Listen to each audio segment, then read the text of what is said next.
started meeting order. I have not heard from her, but I'm sure she was going to do it more constant. So let's call this meeting to order at 7:01. Yeah. But United States of America, which is the republic for which it stands, one nation, under God, indivisible, with liberty and justice for all.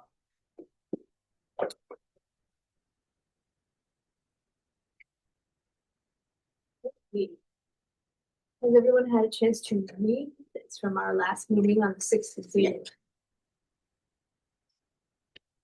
Any? No, if I could have a motion then to approve those minutes. motion to approve the non-school committee meeting minutes of January 6th, 2026. Do I have a second? All in favor? Aye. We do not have any visitors to acknowledge. It's a shame. But we'll move on to correspondence and community input.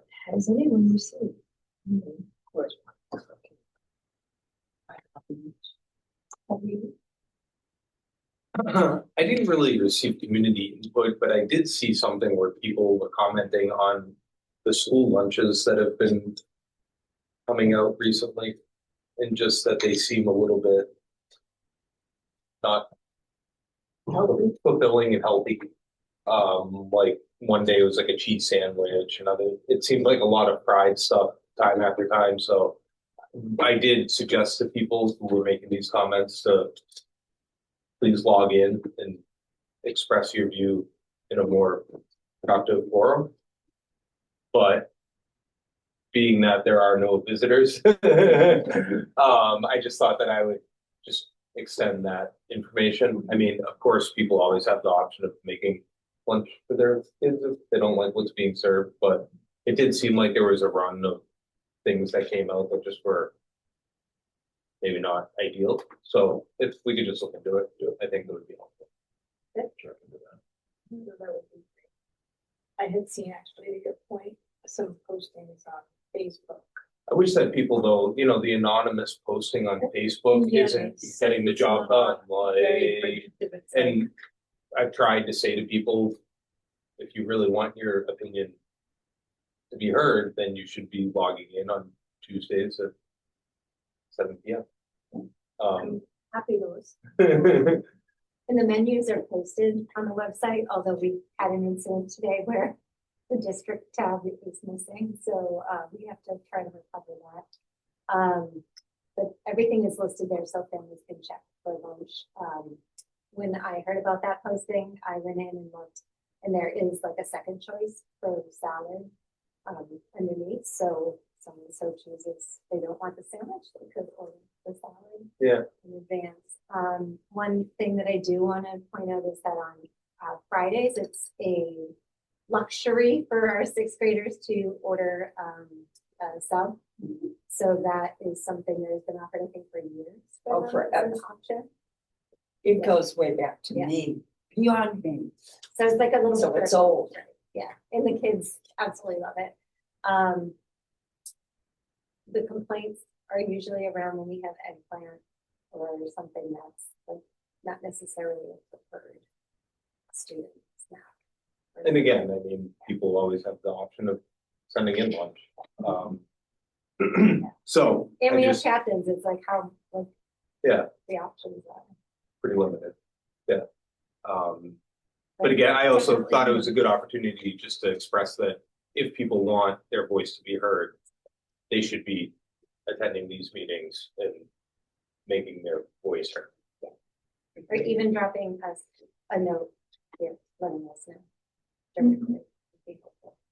Then we can look at what other options there may be. Yes, agree. So thank you. Yeah.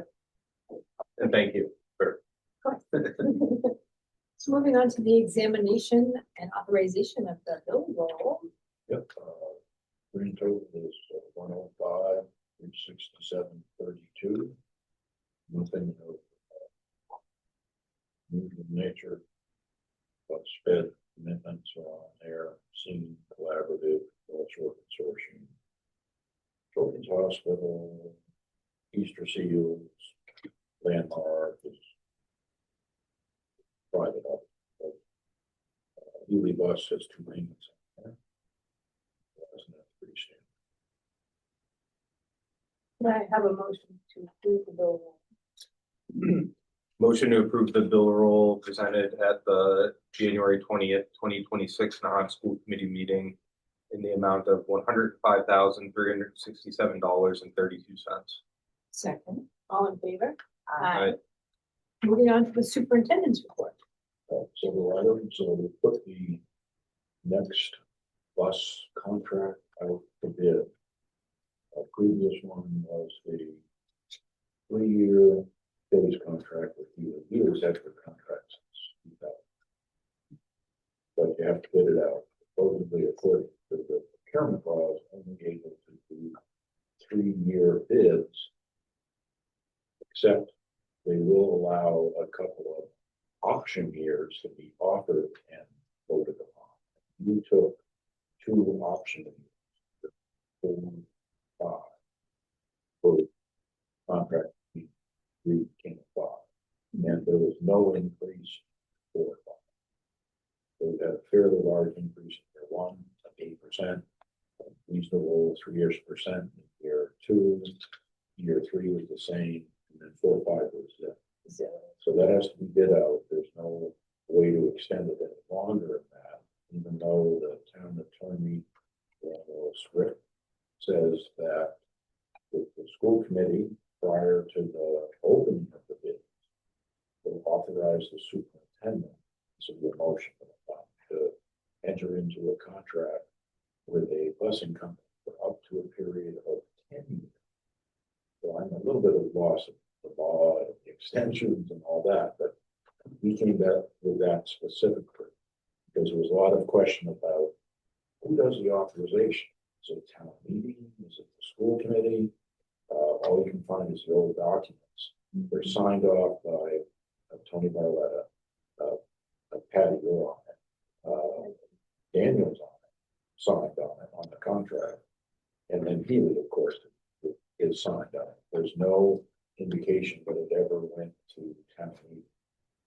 So Yeah, to my knowledge. it's not yes, right. Daniel Script says, well, if that's the case and that's going to be best practice, then continue that and you can offer it up to 10. I think it's still wise to go out and possibly see what else might be out there, but the way the bid is written, it's requires an experienced busing company with a minimum size bus fleet of at least 10, and they can put in up to 2 auction years. So we get a 3 days, which is what the law is, and then 2 auction years right up front, like you had last time. Even though it doesn't appear that those auction years were the first proposal, they were submitted after the proposal came. We only had 1 bidder. So we had Ely. So Ely, I think, and Tony talked back and forth and said, well, why don't you give us a couple extra years? He did, and did it at a 0% increase. So that's a no-brainer. And it was voted on the school committee. So we'll note that. The bids are due on 24th or 24th of February. Your March meeting will decide who has put in a bid. There are other possibilities for bidders. And we'll see what happens with regard to that. Regarding budget, here, Person Harris and myself meet on Thursday with significant other in your household and the town manager to do a sort of in-depth discussion of where the school budget lies at this time, including the extra position, so that the selectmen have sort of a knowledge of what we're asking for and the spin-offs of that. So that's down in town hall. So And have we gotten no feedback on the budget yet? no, they're still making presentations. I mean, Allison sat with us and went through it.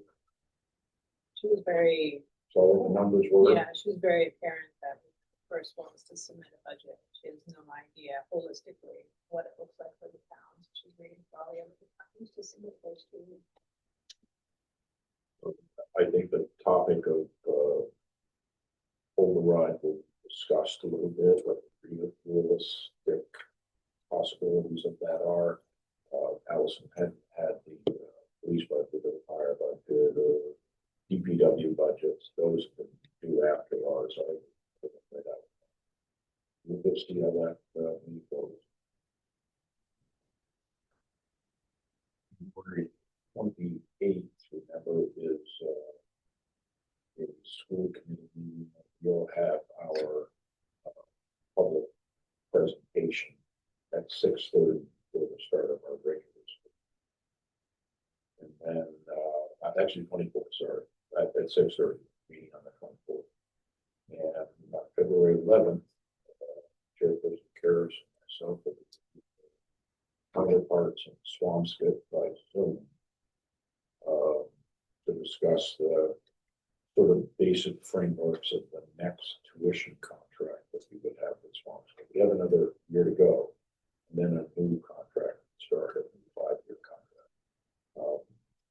There is some interest in the new administration of pursuing a possibility of 5th and 6th grade going to Swampscott because of continuity and some of their feelings about how that might be from their perspective a better situation.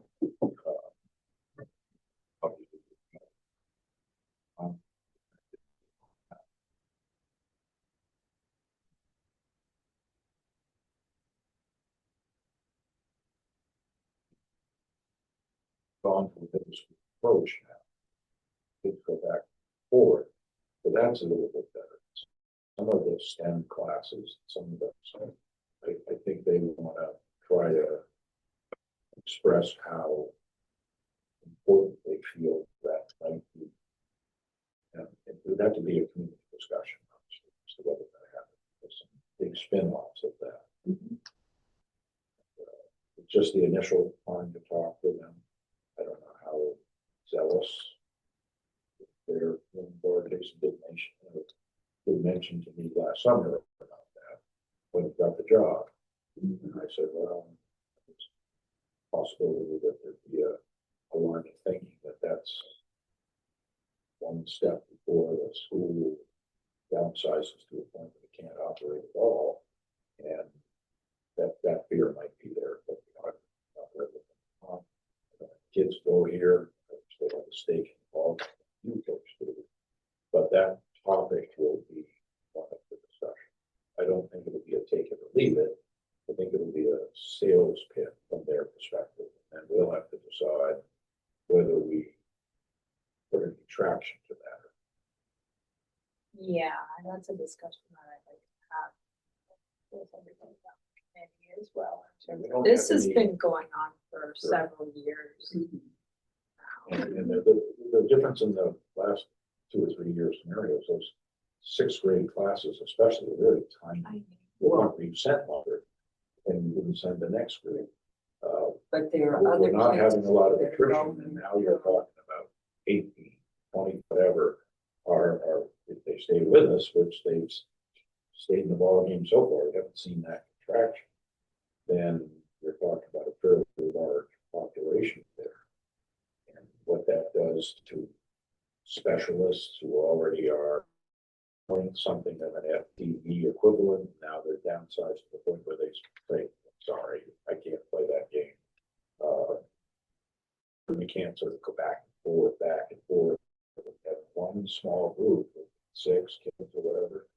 It's a little, and then the next one had one girl in it, right? I was concerned about that. Next year's is 13, and it's like 18, 20, 24. We'll obviously have the discussion, but I just want folks to know that that's from their side of the table, one of the things they think would benefit. Their middle school starts in 5th grade. That's unusual for middle schools to start in 5th grade. Usually it starts in six, seven, eight is a tradition. It's with the moving the building and having your own, and Yeah, it just kind of evolved. well, I don't know where that will go, but the opening salvo of discussions will be held on 11. Those parts. Well, did you ever have, and I know you've been so busy, an opportunity to talk to the students that went I over have this not homeschool? gone over, I didn't go over last year, and I haven't gone over yet this year. Because I'd be really curious I to know get. that the first year not only so busy, but I wouldn't have known those kids. The kids that came over as sixth graders and seventh graders last year, I knew all that really, really well. So it's still on my list of things to do. Especially because you wanted something a year to go by before you said how are things going, are you prepared, are you over your head, this or that. So I'm going to still do that goal for bring a pizza, have lunch. Yeah, I'd love to hear more. about They know this. me, I know them. The first group might have been, oh, you, and what do you want? Where these kids, I think, have a real investment. I guess one thing that I just like to say is, like, even to discuss that and consider it honestly, I think we would need the input of like The community. the finance committee, even of like, Oh, at what point is there a breaking point where the school's just not viable, like Mhm. to heat, to electricity for teachers, for principals, for, Yeah. I mean, I don't know that school committee is even capable of making that decision or recommendation without a ton of additional information. And we have quite a lot of time. It's not like it would be for next fall. Yeah, It would be for the next fall. but when does the contract happen? When do you normally sign that contract? Looked like the last one was negotiated and Pretty tight. signed in the equivalent of this spring. And then a year went by and then it started. I may have signed it. Maybe why they reached out, the dates are. But I guess that funky. means that you don't have that much time. If it was signed in this spring for, like, I'm sure you signed that contract, what, a year in advance? Sometime. No, but you could leave that as a clause that it will be discussed and it's possible, Yeah. or terms to be Yeah. negotiated at, so that it was be able to figure in a new budget. It's not like, that contract will hold to it. But it can allude to the possibility of it being looked at in more depth, including a fairly robust community discussion, I think. Yeah. you know. Yeah. So I think it's good that we're gonna at least talk about it, and they're looking at it not from a financial perspective, not like they're trying to make money. I don't think. I'm not saying that. I think everyone has the best interest of the children at heart, but there is a Personally, financial He was component. middle school principal, so he had He a was. pretty close look at the kids that came from Nahant, where he felt as an administrator, there was good preparation, or there wasn't good preparation, and he's new, so it's his first time going into it. So I can see where it's coming from. I'm not sure there's any sort of conspiracy, but No, his predecessor did feel very strongly, though, in terms of at least the sixth graders coming up. Sure. So we'll see how this conversation Yep. goes. I think we told you last time that Nancy Caggiano was going to retire, Yeah, and her retirement date is on her birthday, which is February 12th. And we wish her the best of luck. A 30-year teaching career, 18 of which were at Johnson School. She's a really good, solid educator with a good feel for kids, good colleague, from my perspective. Great to work with. Yeah, Mr. He was off this year, but she took a leave of absence to travel. And she just decided that it was time. And with the birthdays, we have another birthday. Principal is spending her birthday with friends. With my in the favorite Nahant people. School Committee. Today. Hey. Thank you. Oh, now I see why you have your jacket on. You're hiding your Oh. badge. I didn't wear my crown, it's in my office. Oh my gosh, let's speed things along so that you can celebrate your birthday. I don't know that I picked up on that last meeting. Do we know who's replacing Nancy, or Well, do you know who's gonna replace Miss Caggiano? not yet. We'd have to post for the We position. just received the actual resignation for retirement purposes this afternoon. Oh. And, She came bearing gifts. Excited to be back in the building. It's bittersweet for sure. so we'll be posting it. And there was a 1 year, filling for Katie Pastor, which Katie went. Then that also opens up a whole nother 630 position. But that was.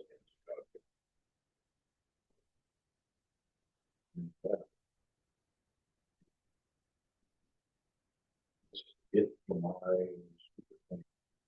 Well, what that wonderful segue. Floor is yours. Thank you. Birthday girl. I just want to build upon the staffing update where Nancy's retiring, but we also unfortunately lost our technology specialist, Fabian Liu. He got a full-time position working for Mitsubishi, so how could he say no? It's quite the opportunity. Yes. He was like, if you could hire me full-time, I'd stay. And I was like, I wish I could. And it goes back to what we're talking about with the numbers and the hours, it's fine. But we wish him well in his new role. Hoping there's minimum disruptions as we find our next candidate. So it's been posted for about a week. I've done one interview so far and still. that first. It's hard to keep at a non-full-time level. And that's why I know I brought this before, but I'm wondering town-wide. Well, that's what I was thinking too. Like, I wonder, is there a town technology person? I know we did that on There is board. a town technology person, plus they contract with a company that comes in and does a lot of tech stuff. Oh, good. You might be able to call them. Town hall, find out who they are. We actually may have used them for some of our ancillary services. Yes, I know for like our networking, we have a contract with someone, but like the day-to-day things stuff. And those folks are quite responsive, so. Good. But they're not your own person, not your work with the kids on. Here with their own machines, they troubleshoot. But it's very difficult to get 1 day a week. They use together jobs.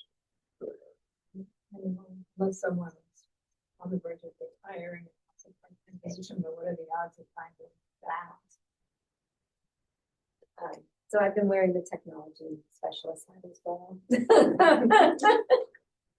Today was changing printers and, cartridges and stuff, so.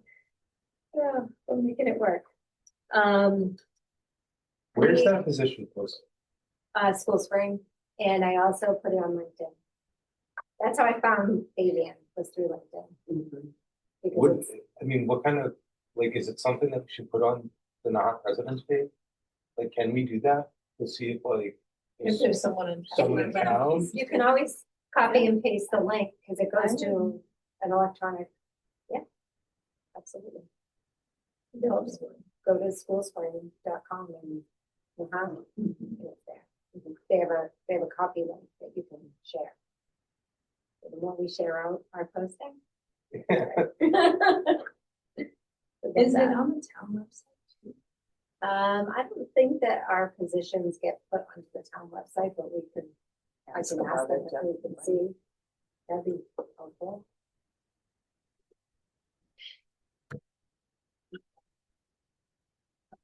Just like, we're just trying to troubleshoot Trying, here. yeah.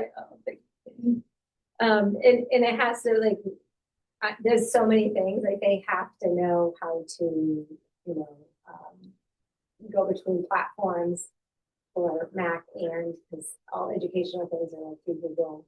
So if they don't have any background in that at all, like the last guy, we like pretty much trained him in all of that, and once he got all his skills, then he left, so.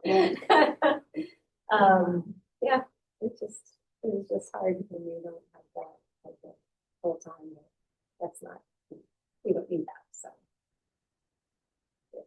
If you keep trying to think out of the box on that, maybe share it with someone else. Sounds good. So the commissioners weekly that we get, had a lot of conversation around health and wellness and, the norovirus that's going around and really taking down a lot of our children, not just here, but across the state. So, they have recommended some different cleaning agents that have bleach, and, we've gone through, which has a shift in what Jesse's said in the past, is that they used to not want that and do more hand sanitizing. Now they're saying hand sanitizing isn't as effective as they hoped it to be, so now they're shifting back to bleach treatments. So the school nurse and the maintenance team and I have been collaborating real closely, looking at our ingredients that are in our wipes, making sure that we're cleaning surfaces regularly. Maybe when we came in, you might have seen James going and doing all the door handles. We're trying to do it at least 2 or 3 times a day, that we're really hitting high areas of contact so that we can cut the numbers down for illness. So we've been really kind of tracking our attendance numbers lately. And I know we had a conversation about the calendar previously. And what we discovered on Friday from the long weekend, we had 24% students who were out, so 50-something students. And of those students, many of them are vacationers. And there was a handful of students that were ill. But it was a heavier load for, we never have school this day, so we picked our vacation and went somewhere. So kind of interesting to see after what we talked about, being like, yeah, no one really goes away on this one. So we'll have to see. I don't know if we go back to thinking about that for future years and vacation times and evenings and things like that. But I did want to share that back because that was one of the things we were talking about last time. Then for teaching and learning, we're in our benchmark window right now. Students are doing, or completed actually, the DIBELS and STAR assessments for math and reading. And progress reports go up this week for students. Preschool will be a little bit more delayed because they have different types of assessments that they're working on. This is their first reporting that you'll be hearing from for pre-K soon. The data meetings were held on Friday. I ended up leading those by myself because our interventionist came down with bugs, so she was out, but I still held the meetings to make sure that we could get our groupings done. So we looked specifically at the assessment data, looked at what groupings we have for students for the WIN blocks, and talking about what the strengths were in the last round of WIN for students and areas of concern that teachers had going forward. They're most appreciative of having interventionists to be able to help support them in their intervention times, as well as paraprofessional having Lou Wallach back. And that just makes the small groups smaller so that we can have small groups of 1 students working with someone for that 40 to 45 minute block of time. So that was really positive. And then the things that they feel like are hard for them is having the right materials to do the intervention. So now that everything's up and running, they're like, what I'm doing, there's a lot of teacher creation where there are actually intervention materials that you can purchase curriculum that we probably should look into going forward. but down the road, when we look at what we're purchasing in the next year or so for materials within the budget. So we'll have to see what we find next. It is a lot for them to create each individual group, and curriculum developed materials are tried and true and research based. So I would love to shift to some of those practices for them in the future. Oh, and then I was approached by an organization called CLE, which is a Center for Leadership for Educational Equity. And they asked me if I would be willing to host instructional rounds here at our school based upon leadership. So it's a program for people who are aspiring principals, and somebody had recommended me for that. So we're going to have a visit from them next month, where they asked specifically what are some things we're working on and highlighting, and I highlighted all the MTSS and intervention stuff we've been doing, and that is perfect because most new leaders, or in the past most principals, don't always have a curriculum instructional background and more managerial. Mm-hmm. So they were really excited to be able to do that. So they're going to be coming on February 5th for a visit. So looking forward to that. Yes, thank you. And then our student leadership team, they are finally got the approval to drop things off. So this week we'll be dropping food off at the pantry that we collected about a month ago or so. Right. Thank God we did non-perishables. So the kids are really excited for that. They're going to do that activity with Bridie Edmonds and counselor. And I think the nurse is also going to help with that as well.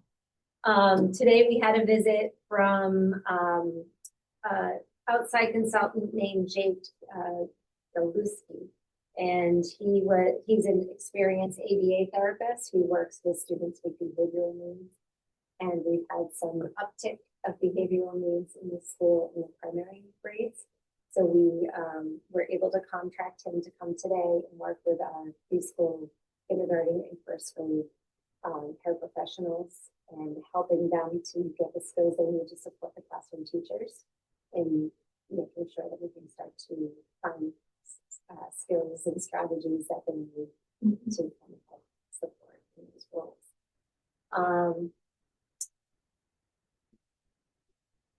And then school climate, we're still carrying on. And as soon as the kids came back from vacation, it was like time to reteach hallway expectations, teach lunchroom expectations, and all of those things that are important. So we're right back on track with those.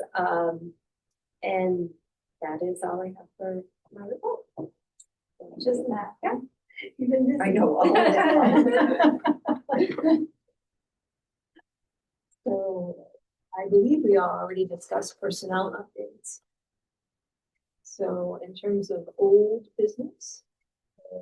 I think for all business, except the calendar, which is the next item. Yep, which is under new business. So we discussed the school budget, so we can move straight to the calendar, unless you have something to add, Rob. There's nothing more on the budget, but the school calendar is gone through some amendments. Instead of just a professional day before the start of the school year, we front loaded 2 days, and that last full week of August will be just teachers. It would start on the 31st, and then Labor Day weekend, remember, late, so Friday would be off, and Labor Day, that's open house. The third professional day by contract would be before Columbus Day weekend, so it's not a Tuesday, so there's no Tuesdays, any kind of activity involving the teachers that would affect the kids, parents, plans are on a Friday. The 2 half days, there's one before King Day next year, and there's one before April vacation. So kids are out at 11, whatever, and then the teachers stay for a half day of session. What you gain is, instead of being right up against the last part of that last full week of August, you gain those 2 days, so that the last day of school, if you had no snow days at all, would be the 15th of June. And then if you had 5 snow days, because Juneteenth is celebrated on that Friday, 1, 2, 3, 4, 5 would be the 23rd. So I think that's answered some of the concerns that folks had. The only thing we ran into is the teacher's contract makes the following statement. Article 10, working condition. A, the work year. The work year of full-time teachers shall be 183 days, 1 day before the start of school and 2 days during the school year for predetermined professional development, and 180 days for students. So technically, that's a violation of the contract between the 2 professional days. Nobody who was still in the Teachers Association could remember what precipitated that, or that was just stating past practice. That there wasn't necessarily a concern about have us all come back to school early and have all these professional days. I think there was some concern that I heard lingering around that there were times when professional days were not well thought out and well planned. And that was a concern. It was a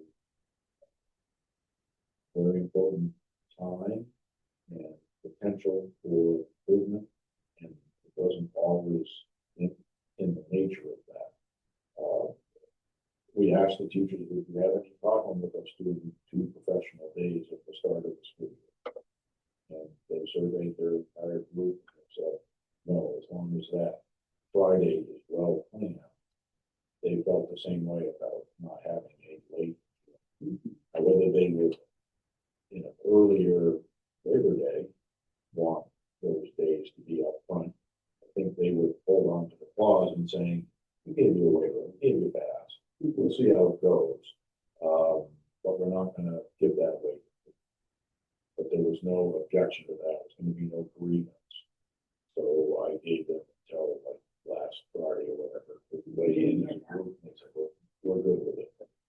So this would be the calendar pending your adoption of it.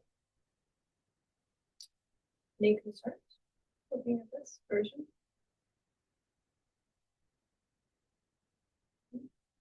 No, can I have a motion to approve? Motion to approve the 2026-2027 school calendar submitted at the January 20th, 2026 Nahant School Committee meeting. Second. All in favor? Thank you. Thank you. I Thank know you. you guys went back and forth reworking this several I times, know. so thank you. And do we have any future agenda items that we want to add to our next meeting? Must be different time of year items. I think we'll have to think about that.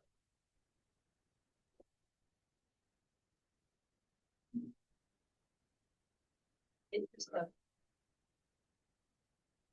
well, in the interest of time, could I have a motion to adjourn this meeting at 7:30?